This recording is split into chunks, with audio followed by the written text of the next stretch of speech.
went in with a strong focus, obviously, to play on Eddie and executed my role. So really pleased with that, and hopefully can continue going forward. Did you feel as though you were getting a bit of external criticism? Did you feel as though you weren't playing as well as last year in the opening rounds? Or? I felt that a few times. A couple of my performances weren't as consistent, but overall I didn't really feel that pressure that you spoke about.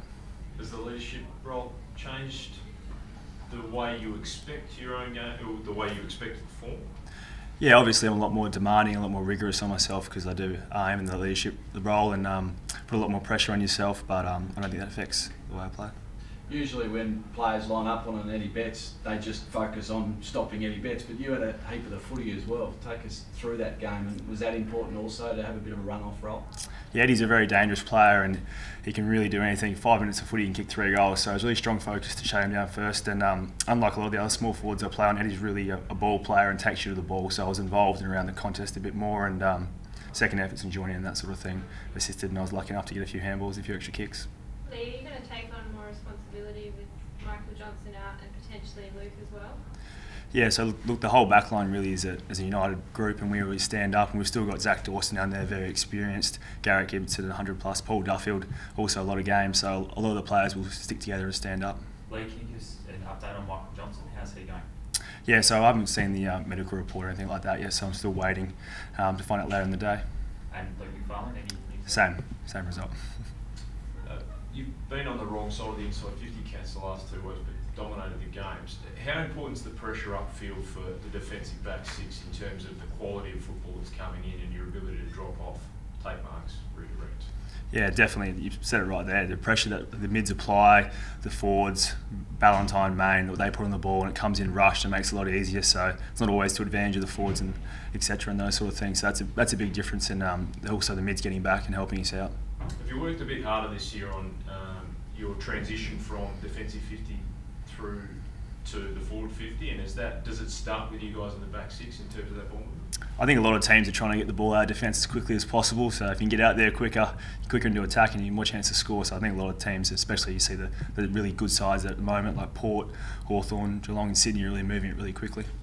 Richmond are on their knees, they're copying criticism here, there and everywhere. How do you approach this game this weekend? Richmond are a really dangerous side, we know that. They've got a lot of talent, and they're going to look to respond, so they're going to be up and going, and we're under no illusions that it's going to be an easy game. So you're expecting a wounded Tiger, I suppose? We're expecting a fiery response from Richmond.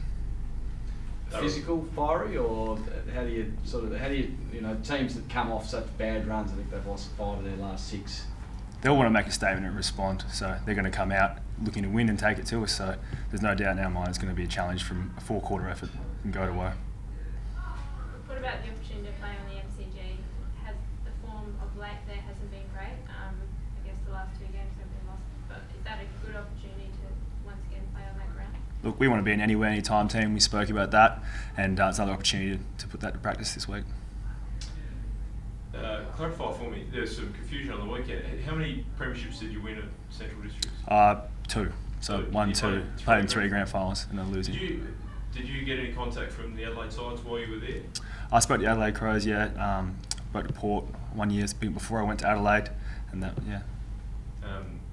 And did Fremantle contact you while you were there as well? In South Australia?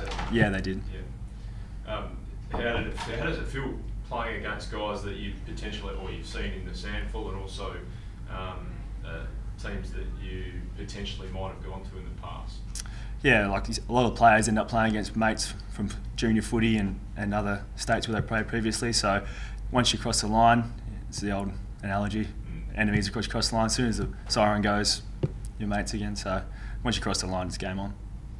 On the weekend, Richmond played really well in the first half and then faded. When you go into a game this weekend and they've done that, do you sort of feel like you're in the game no matter what the score is at quarter time, half time?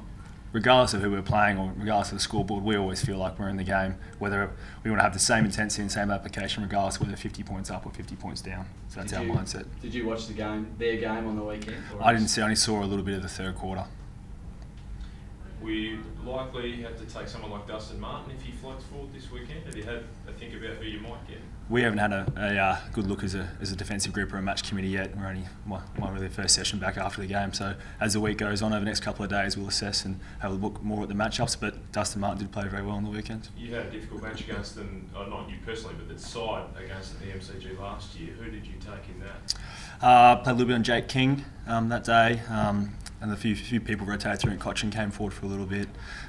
Dustin Martin, they said, came forward for a little bit, so a few opponents.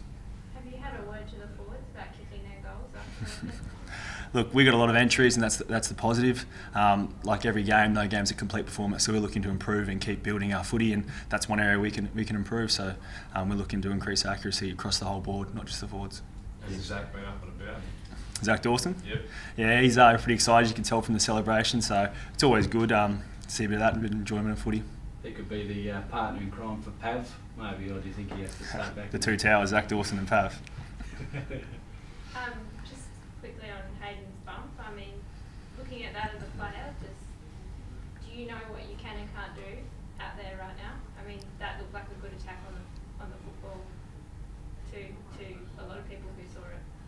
Yeah, look, we support fully the way Hayden plays and how he goes about, his passion when he plays and his intensity. He really ignites the team with that intensity and the way he attacks the ball. So I think as long as you make the ball your object, you should be okay. Are there a few jitters with possibly Hayden pending this afternoon, what the outcome is there, and Johnson filing out the back as well? Look, we can't really predict the tribunal and what they're going to do. We'll have to wait for later in the day. And whatever happens in the future, someone goes in, someone goes out, someone else comes in, and we've got full faith they'll play their role for the team and stand up and be part of the 22.